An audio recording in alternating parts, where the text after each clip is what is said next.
The big three stories of the day. We are going to talk about the latest inflation report, which was long awaited. We're then going to talk about family offices, what they are, and why they are interested in cash. And then finally, we are going to wrap up with $1,400 keychains, believe it or not.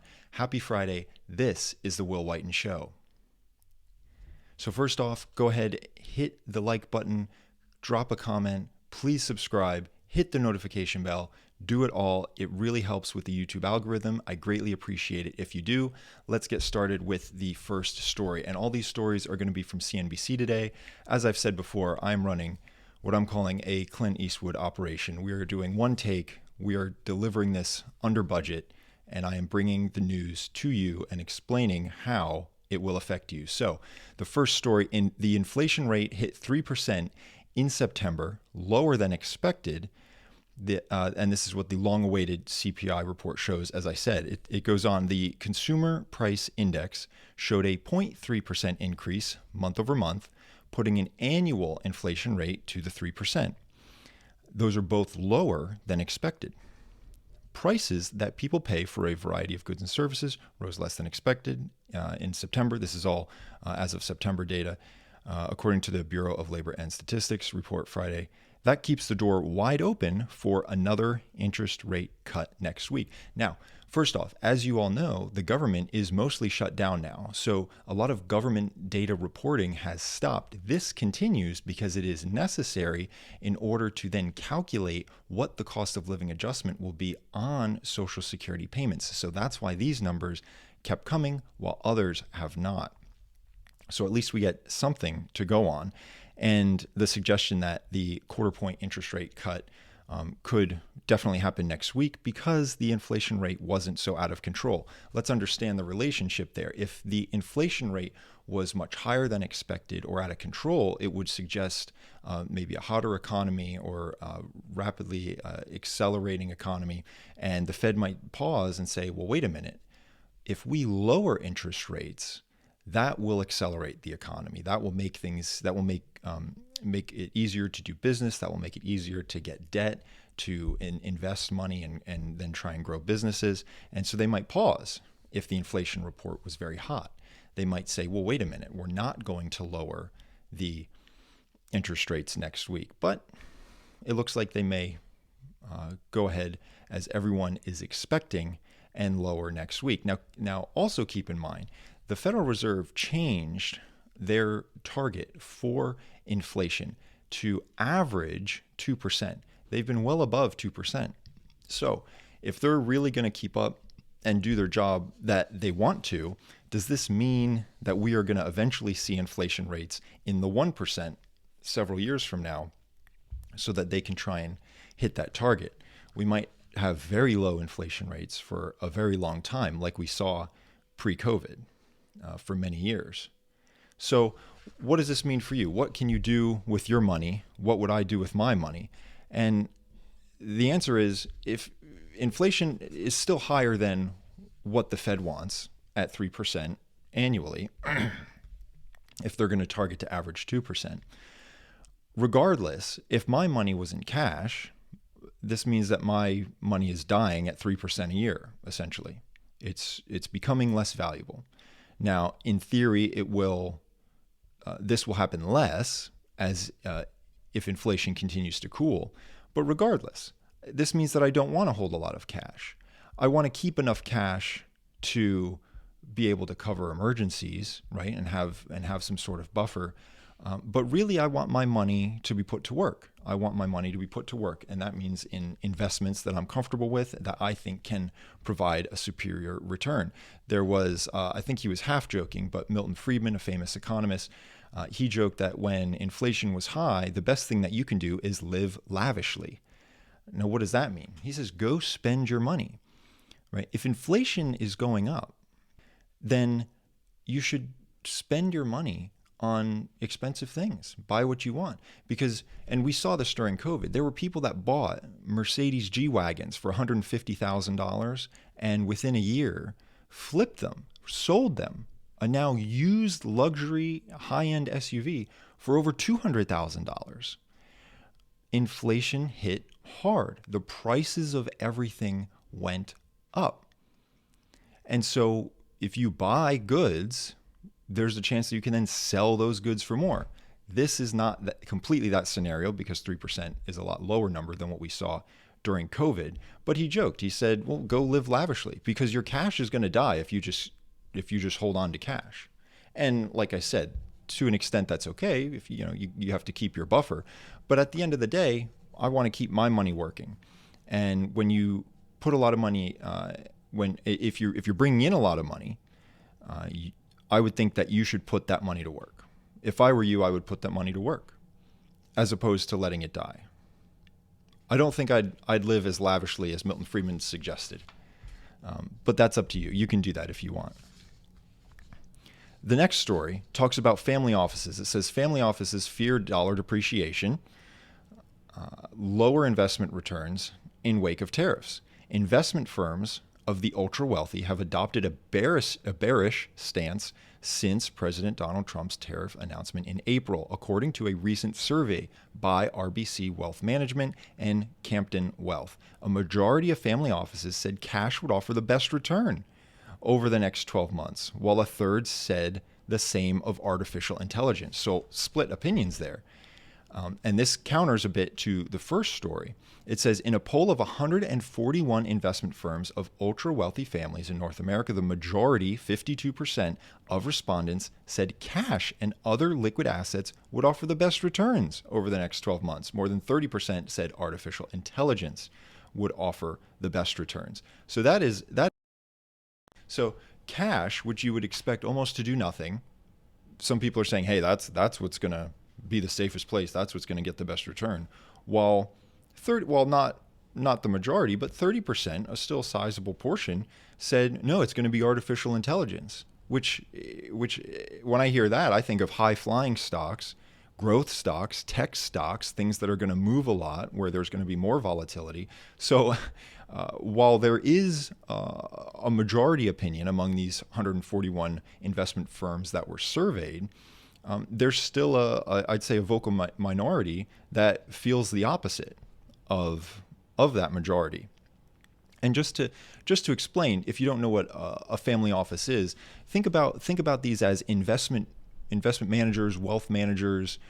For ultra wealthy families, we're talking maybe at least 30 million in investable assets. And it's not just investment management. There's more personalized service, so you can have what's called a multifamily office. So they'll only take on a few families that have these tens and tens of millions of dollars, and so that maybe there's more personalized treatment. It goes completely to the other end, where we're talking in the Bill Gates or Elon Musk world, where they have so much money that there is a dedicated team, and it is their job solely to manage the money of Bill Gates, to manage the money of Elon Musk. And that is their job. They don't manage money for anyone else. And so that's a big part of it, what family offices do. It's the investment management piece. But then there's a lot of extra services. And what would those be? So it could be as simple as talking about philanthropy opportunities, saying, hey, look, client, you're very wealthy. Have you considered how you might want to give back to the world? Are there particular causes you're interested in? We can help you do that in the most efficient manner to make the most of your money and to make the most of your contribution to the philanthropy of your choice. We can help with that. That's something that family offices can do. Another thing they can do is quite literally manage your house. They can help hire a house manager. Your dishes, laundry, cleaning will be taken care of. A house manager can do this themselves, or they could manage a staff. So they can then manage a housekeeping staff. They could manage a landscaping staff.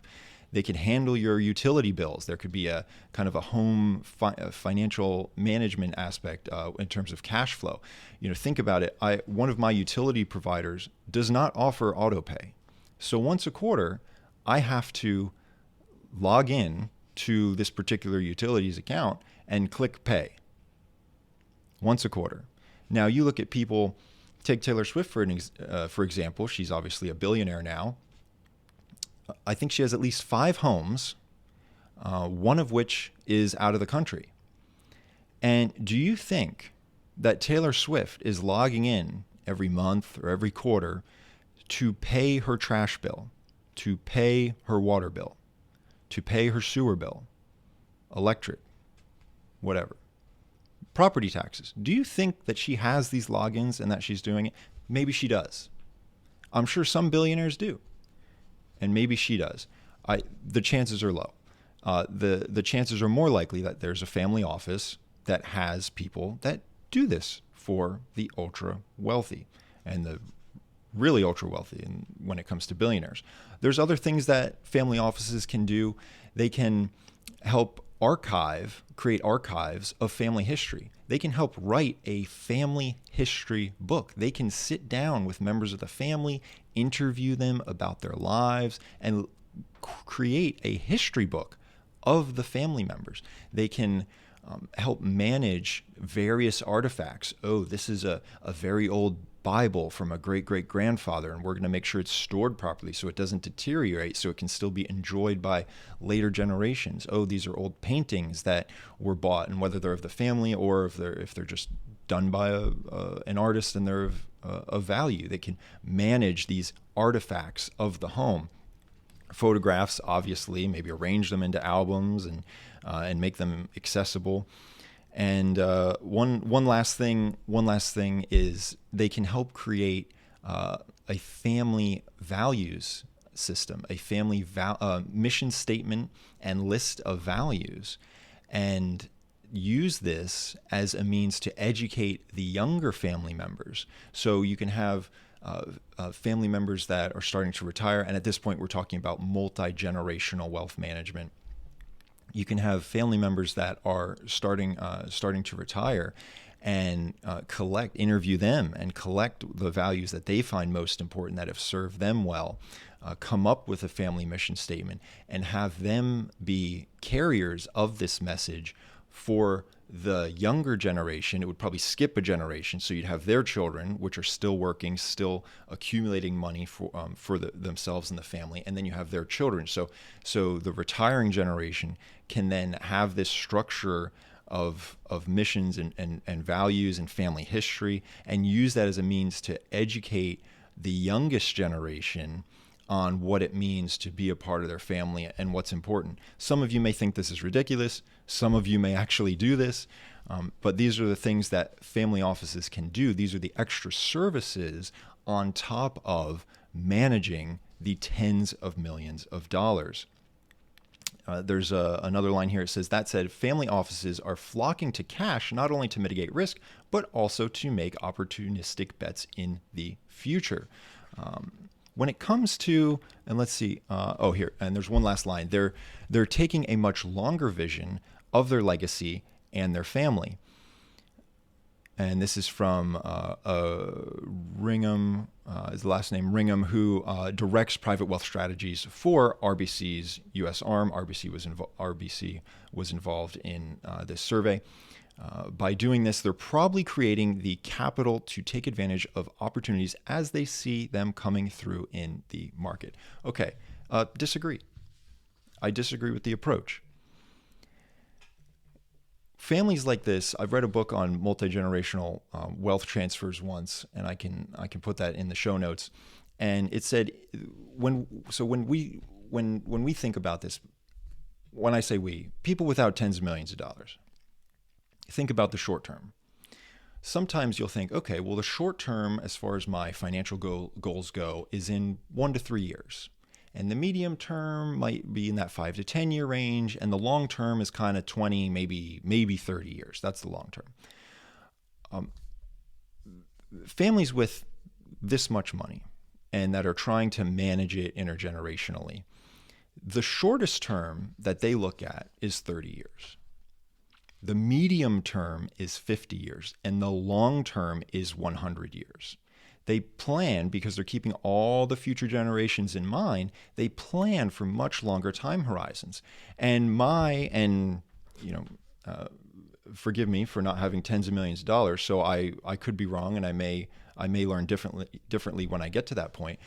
If I say the shortest term outlook is 30 years, I'm not going to increase my cash position just because I'm concerned that one president's tariff policies might hurt the markets over the next year or two or three. Because my shortest term outlook is 30 years. So I would not do a reallocation based on that. It's just that's too short term thinking. At the longest, a president, if you were agreed with any particular president's policies, at the longest, the way our rules are now, you would have to put up with those policies if you disagreed with them for 8 years. That's still nowhere near the 30-year short term outlook that I understand that many of these families take. So I I wouldn't do that. Aside from that, I personally don't try and time the market. There's a fancier way that some people say timing the market. They may say, no, we don't time the market. We look for strategic opportunities to invest cash in the event of a pullback, right? It means we're waiting to time the market and put the money in when perhaps we can get a lower price. I had investments with one advisor, and I was consolidating, and they were in the market. And then the way they were, I had to sell out of them. Unfortunately, I wasn't able to hold on to the investments and transfer them to another advisor. So I had to sell out of them, but it wasn't a big tax burden. And I moved them to the other advisor, and I said, put them in the market immediately. Do not do a phased buying. Don't go slow with the cash, because as of yesterday, this money was in the market. And so now I want the money back in the market. Just because it took a detour to cash doesn't mean I now want to be slow and conservative with my cash. I want it back in the market. I want the chance for my money to work. Academic studies have said that if you're attempting to do phased buying, you won't get as good of a return as if you just put all the money in at once. However, from an advisor's perspective, if they dump all the money in at once and the market happens to go down 30% over the next month, like we saw during COVID, then they could feel like they're in hot water and deal with a lot of angry clients. But if you look at the S&P 500, and we're getting a bit off topic, but if you look at the S&P 500 after it did take that 30% tumble during COVID, and you look at what it is now, what it's up to now, I would love for the opportunity. Of course, people would say to buy at the lowest point of COVID.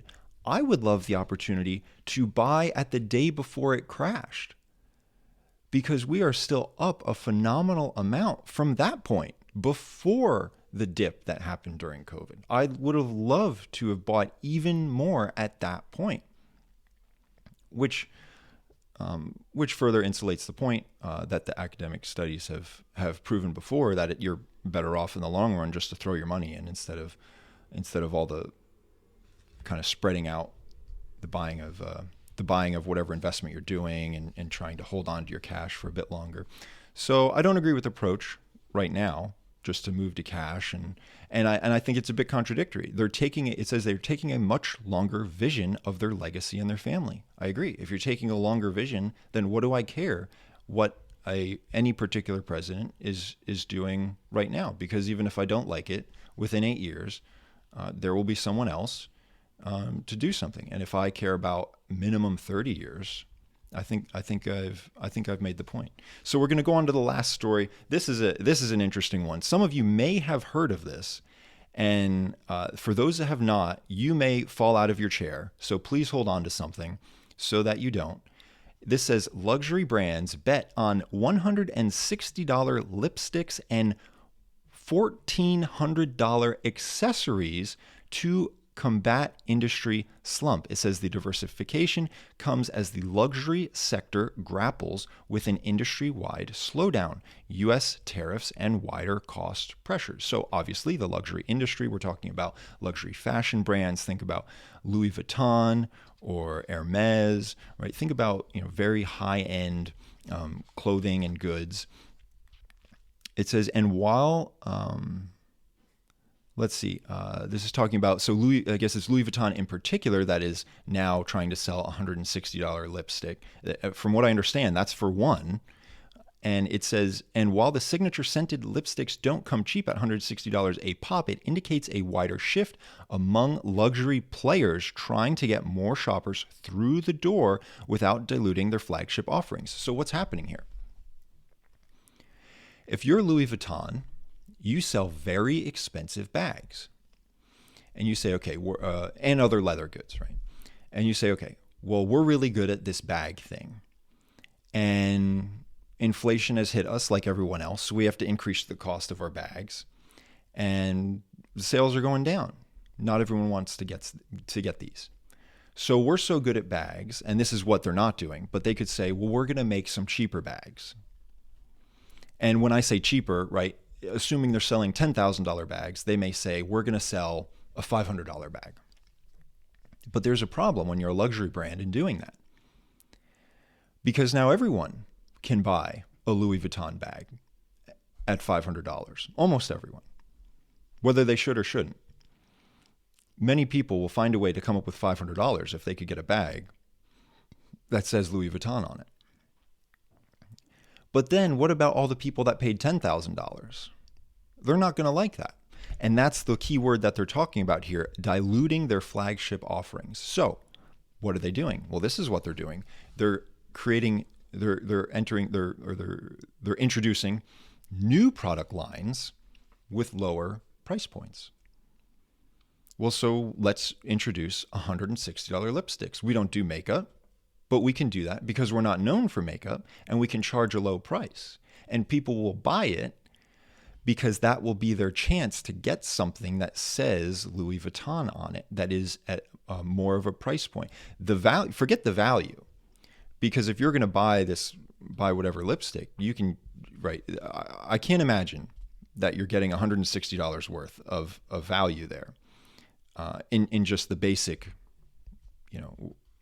purpose that it serves. But the value that the customer would be deriving is the fact that it says Louis Vuitton on it.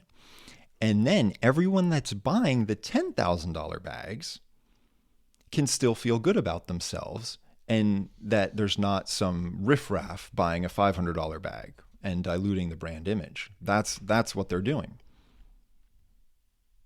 It's a smart move on their behalf.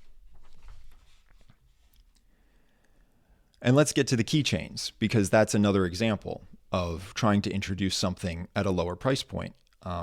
You may have heard of LaBuBu. It is these, I might have a picture of it. Yes, I do. Again, we're running a budget operation. I will hold this up. We're not going to waste time with editing. These are keychains. They're little dolls.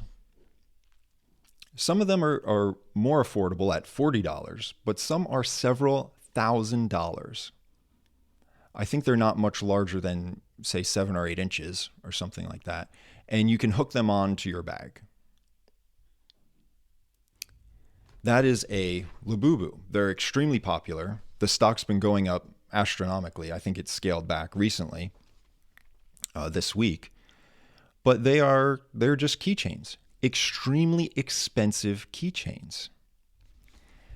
And let's see what they say about LaBuBu. Meanwhile, the explosive popularity of the LaBuBu keychains has birthed a new wave of extravagant bag charms. Excuse me, I said keychain. How pedestrian of me. Bag charms. Including from Coach, Longchamp, and the $1,420 option from Louis Vuitton. As brands bet on the treatonomics trend, will tempt shoppers to splurge on little luxuries even as they cut back on bigger ticket items. So when you are shopping and you go into the Louis Vuitton store because you want to be cool and you look at all the extreme prices and you say, oh, but I can't spend $10,000. But you know what? I think I could fit $1,400 on my credit card, and that way I can still walk away with something that has the brand name on it. This time around, the luxury industry has been under pressure since 2022, when a COVID-era boom gave way to malaise as customers grew weary of steep and often what they deemed unmerited price increases. So this is just another example, these expensive keychains. And when it comes to the keychains, I remember going to a diner with a friend that was nowhere near any body of water. And I got a crab sandwich. Now, some of you may already realize that this was misguided. And he and I had this conversation about when you go somewhere, you should try and get what they're known for, right? What's their specialty? And I think when it comes to luxury brands, they're no different. You should focus on their specialty. Save your money. If you truly want that bag, if you think that's going to change your life, if you think that's going to bring you happiness, or if you think you're just going to enjoy it and you admire the craftsmanship or what have you, that's nothing against you. But I would suggest saving up for that flagship item that they are known for and not trading down to the $1,400 keychain just so you can have something. Take that $1,400, invest it, grow it, and then use the dividends from that investment over time to then get the flagship item. That's what I would say. It goes on, you also need to connect with the younger generation. You also need to have some offer where you can meet them, onboard them, and then they can go through your value ladder. Yes, okay. So this is another avenue the luxury companies are saying. This is another avenue to get younger demographics, again, without diluting the brand. If you worked your entire life and you've done what I've said and invested your money, and you can now buy the flagship bag, and say you're 50 years old and you've bought the flagship bag, this is what they're known for. You've spent the $10,000. Good for you. And then a 15-year-old walks in and buys the $500 bag with the same logo on it. Well, you're going to have a bad taste in your mouth about the brand. And so that's why they're not doing the $500 bag. That's why they're doing the $1,200 keychain. So that the next generation can get a taste for the brand without harming the image. And then, as that person that got the $1,400 keychain gets older, they can then say, well, now I want the $3,000 wallet. And then I want the $8,000 bag. And then I want the $20,000 really nice bag, right? And they get comfortable with the brand, and then they continue to buy. The cross-selling happens. So I would not suggest buying a $1,400 keychain unless that's your thing. Maybe you love keychains. Maybe you love very expensive keychains, which in that case, go ahead, collect all the keychains you want. But when it comes to your purchases, and let's put the luxury industry aside, right? Fascinating story, but let's put the luxury industry aside. When it comes to anything, if you're going to buy something, I try and do this. I try and say, okay, well, what is the brand that is best known for making that thing? And there's something to be said for brand loyalty, and I'm sure several brands do many things well. But I would say I would try and stick to multiple brands and focus on what they each do well, and then buy that thing, as opposed to sticking with one brand for everything, because they may not do everything well. Try and stick with if you want something, get it from a brand that does whatever that thing is well, is what I'm saying, right? And this doesn't just apply to the luxury industry. This could apply to, this could apply to your lawnmower, right? Don't buy a lawnmower from a brand that's known for making Christmas trees. Right. It's an extreme example, but I'm sure there's some real life examples that aren't too far away from that.